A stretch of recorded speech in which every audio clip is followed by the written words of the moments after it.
যদি বলেন গরিবরে কি দিছে, গরিবরেও দারিদ্রতা দিছে জান্নাতে সহজে যাওয়ার জন্য। কিয়ামতের মাঠে গরিবের চেয়ে বেশি বাহাদুর কেউ হবে না। কিয়ামতের মাঠে গরিবদের চেয়ে বেশি বড় বাহাদুর কেউ হবে না। গরিবদেরকে ফেরেশতারা বলবে হিসাব দিতে আসো, তো গরিবরা বলবে আইয়ু হিসাবিল্লানা মা আতান আল্লাহু মালা, আমগো হিসাব কিসের, দুনিয়াতে তো এটাই দেয় নাই। কি দেয় নাই? কি দেয় নাই? মাল দেয় নাই, মাল। আবার কি হিসাব? আল্লাহ জানার পরে জিজ্ঞাসা করবে মানহুম ওয়া মা ইয়াকুলুন, এরা কারা, কি বলে?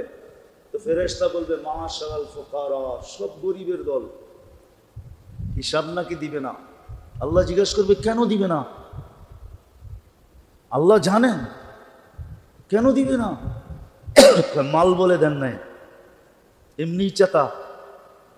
আল্লাহ হাসবে আর বলবে সাদাকু, এরা সত্য বলছে, মাল দেই নাই। আল্লাহ কি করব? আল্লাহ বলবে এদেরকে বলো ইনতালিকু ইলাল জান্নাতি বিগাইরি হিসাব ওয়ালা কিতাব, এদেরকে কানে কানে বলো হিসাব কিতাব ছাড়া যেন জান্নাতে চলে যায়। এটা গরিব ছাড়া কারো পক্ষে সম্ভব না, কারো পক্ষে সম্ভব না। আশারায় মুবাশশারা 10 জন আছেন, 10 জন। 10 নম্বরে হলো আব্দুর রহমান ইবনে আউফ রাদিয়াল্লাহু তাআলা আনহু। ওনাকে পর্যন্ত আল্লাহর রাসূল বলছে আব্দুর রহমান তুমি জান্নাতি বটে, কিন্তু গরিবদের 500 বছর পরে যাবে, গরিবরা তোমার 500 বছর আগে যাবে। অথচ সাহাবী রাসূল, ওনার আম্মা আল্লাহর রাসূলের দায়ী ছিলেন, দায়ী বুঝেন? ওনার হাতের উপর দিয়ে আল্লাহর রাসূল দুনিয়াতে আসছেন। শেফা ওনার আম্মার নাম, সব বরকত প্রথমেই নিয়ে নিছেন, দায়ী ছিলেন, দায়ী। তো মেরে দোস্ত, যেটা বলতেছিলাম, গরিব দারিদ্রতা দিয়েছেন আল্লাহ পাওয়ার জন্য।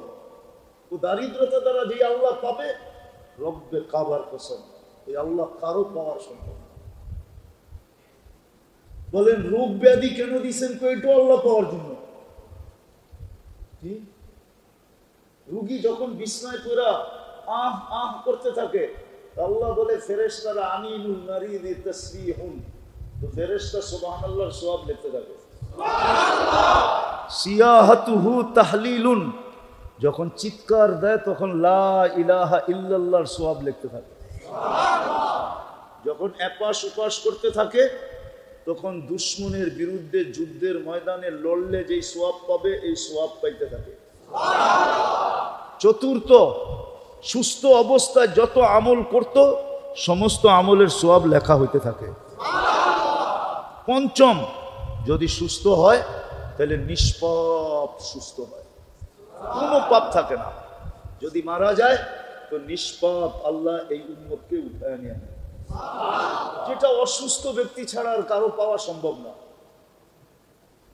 যা দিছেন আল্লাহ পাওয়ার জন্য দিছেন, আর আল্লাহ পাইলে জান্নাত মিলবে, আল্লাহ পাওয়ার জন্য দিছেন। এই জন্য মেরে দোস্ত 60-70 বছর এখানে থাকবো, বেশি দিন থাকবো। আসেন এই দিকে তাকায়া দৌড় না দিয়া, আমরা মানুষ সামনের দিকে তাকায়া দৌড় দেই, যে সামনে আলা এত উপরে উঠা গেল, আমি এত নিচে রয়ে গেলাম। এদিকে দেখেন না, ছাড়েন, এটা দেখা ছাড়েন।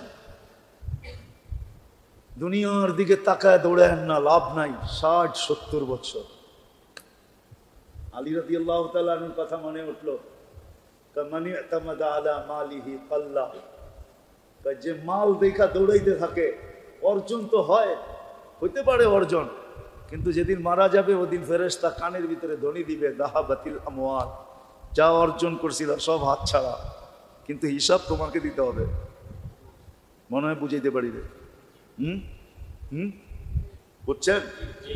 যত অর্জন করছো সব এখন মরার সাথে সাথে কি হিসাব কে দিবে? আরে হিসাব কে দিবে? আমাকেই দিতে হবে, ঠিক না? যে অর্জন করছিল তাকেই কিন্তু হিসাব দিতে হবে, ঠিক না? কিন্তু ভোগ করবে কে? যারা পিছে রয়ে গেছে ভোগ করবে ওরা, ঠিক না? হ্যাঁ, কি আজ পর্যন্ত কোনো সন্তানকে কবরের পাশে যে দেখছেন দাঁড়ায় বলতে বা কোনো সন্তানকে দেখছেন হাত উঠায় দোয়া করতে যে আল্লাহ মা বাবার সম্পত্তি আমাদেরকে দেয়া গেছে, ওনার কাছ থেকে হিসাব নিয়েন না, ভোগ কিন্তু এখন আমরা করতেছি, সব মালিক আমরা হয়ে গেছি, আল্লাহ আমরা আইসা হিসাব কিতাব দিব, কমসে কম এখন আব্বা আমার কাছ থেকে হিসাব নিয়েন না। আজ পর্যন্ত একজনেই দোয়া করছেন? হ্যাঁ, জায়গা জমিন কে দিয়ে গেছে? বাপুই তো দিয়া গেছে, ঠিক না? নাহলে আপনি সম্পত্তির মালিক হলেন কোথেকে, বাপ বাড়ির মালিক হলেন কেউ কোথেকে? কয়জন আছে এখানে বাড়ি কিনা মালিক হয়েছেন? কয়জন আছেন এখানে যে বাড়ি কিনা মালিক হয়েছেন? কে দিয়া গেছে? বাপের রেখা গেছে, ওইটার উপরই তো আপনি জমিদার এখন, ঠিক না? হ্যাঁ, একজনও তো দোয়া করে নাই যে আল্লাহ মা বাবার কাছ থেকে হিসাব নিয়েন না, ওরা তো আমা করে দিয়া গেছে। কবরের পাশে তো যারা দাঁড়ায় বলে নাই, দোয়াও তো বলে নাই, কিন্তু চলে গেছে খালি হাত। কি কি সব রাইখা চলে গেছে। আলী রাদিয়াল্লাহু তাআলা আনহু বলেন, মানি তামাদা আলা মালিহি কাল্লা, যে মালের পিছে দৌড়াবে একদিন মাল হাতছাড়া হবেই হবে। এই জন্য কথা শেষ জায়গায় চলে আসছি, আসেন আল্লাহকে পাওয়ার জন্য। হায়াত দিছে তো আল্লাহ পাওয়ার জন্য, রব্বে কাবার কাছে। সকাল যার মিলছে এই কথা বুঝানোর জন্য যে তুমি আল্লাহ পাওয়ার সুযোগ হাতে পাইছো, নাইলে সূর্য এই কথা বলতে বলতে উঠতো না।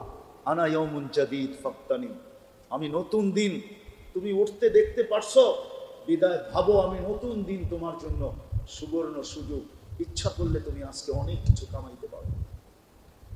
আবার বিকাল বেলা যখন ডোবে তখন সূর্য বলতে বলতে ডোবে, লানা আউদ ফি হায়াতিকা আবাদা, রাত্রটা সুবর্ণ সুযোগ হিসাবে কাজে লাগাইতে পারো, হতে পারে কাল সকালে আর তুমি আমাকে উঠতে দেখবে না।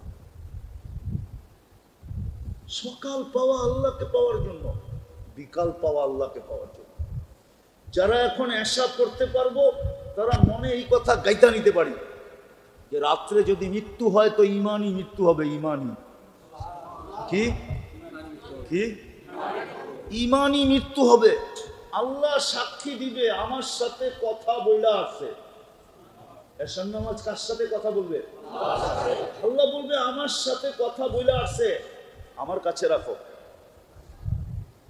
এশারের নামাজ হলো যে তুমি ঘুমায়া যাবে, সকালে উঠাইলে উঠবে, নাইলে আর কোনোদিন উঠবে না। চলো না ঘুমানোর আগে একটু দুজনে কথা বইলা ঘুমাই। এশারের নামাজ হলো এটা। চলো না একটু দুইজনে কথা বইলা ঘুমাই, সকালে উঠাইলে উঠবে, নাইলে আর কোনোদিন তুমি উঠবে না, আর কেউ তোমাকে উঠাইতে পারবে না। কত মানুষই তো ঘুমের ভিতরে চলে যায়। তো সকাল পাওয়া আল্লাহকে পাওয়ার জন্য, বিকাল পাওয়া আল্লাহকে পাওয়ার জন্য, প্রত্যেকটা মুহূর্ত পাওয়াই মানে হলো আল্লাহকে পাওয়ার জন্য, জান্নাত কিনা নেওয়ার জন্য। এই জন্য আসেন, অতীত যেমন গেছে গেছে, এটার জন্য তওবা যথেষ্ট। এই উম্মত তওবা করলেই হলো। এই উম্মত ফিরতে দেরি, ফাইন তাবু ফানা হাবিবু, আল্লাহ বলে তুমি ফিরতে দেরি, আমি বন্ধু বানাইতে দেরি করি। এই জন্য তওবা যথেষ্ট।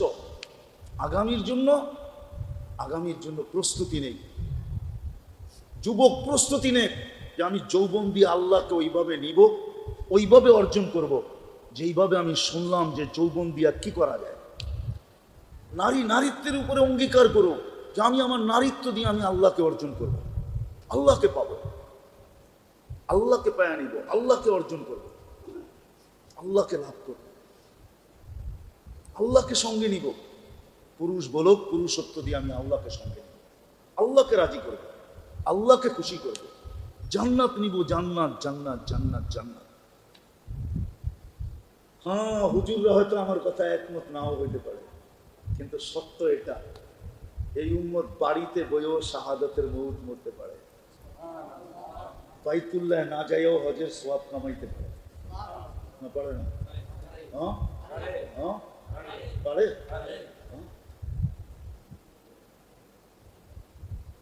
একটা মনে উঠলো, বাবু আলো আগে বলে নেই, মা বোনরা যদি ইচ্ছা করে ডেইলি আমি হজের সওয়াব কামাবো, প্রত্যেক মা বোন সকাল থেকে সন্ধ্যা পর্যন্ত যদি স্বামীকে রাজি করলো, হজের সওয়াব। কিসের? কবুল হজের সওয়াব। কবুল হজের সওয়াব মিলবে। 14 ভাবে কবুল হজের সওয়াব নেওয়া যায়। কত ভাবে? কত ভাবে? 14 ভাবে। আর 15তম হলো হজ কইরা হজের সওয়াব নেওয়া। কিন্তু কোনো হাজি হজ কইরা এসে বলতে পারবে না যে আমার হজ কবুল হয়েছে কিনা আমি বলতে পারবো। বলতে পারবেন? হ্যাঁ, কিন্তু এরশাদ কইরা বলা যাবে কবুল হজের সওয়াব। না বলা যাবে না? হ্যাঁ, বলা যাবে, বলা যাবে। মা বাবাকে সদয় দৃষ্টিতে দেখা মুস্কি হাসি দিলে কবুল হজের। এরকম 14 ভাবে কবুল হজের সওয়াব নেওয়া যায়। কবুল হজের বদলা হলো জান্নাত। আজকের থেকে যদি যুবক মনে করে, যার মা বাবা বেঁচে আছে, সে যদি মনে করে যে ঘরে যাব, বাহির থেকে ঘরে এই নিয়তে ঢুকবে যে মাকে দেখবো একটা মুস্কি হাসি দিব, বাবাকে দেখবো আর একটা মুস্কি হাসি দিব, কবুল হজের সওয়াব। প্রত্যেকটা মুহূর্ত, প্রত্যেকটা জিনিস দিয়ে আল্লাহ নেওয়া যায়। এই জন্যই বলতেছিলাম যে বাইতুল্লাহ না যায়ও কবুল হজের সওয়াব কি কি পাওয়া যায়। আবার হজ করেও আইসা এই কথা মানুষের মুখে শোনা যায়, তো হাজি হয়ে আইছে না পাজি হয়ে আইছে।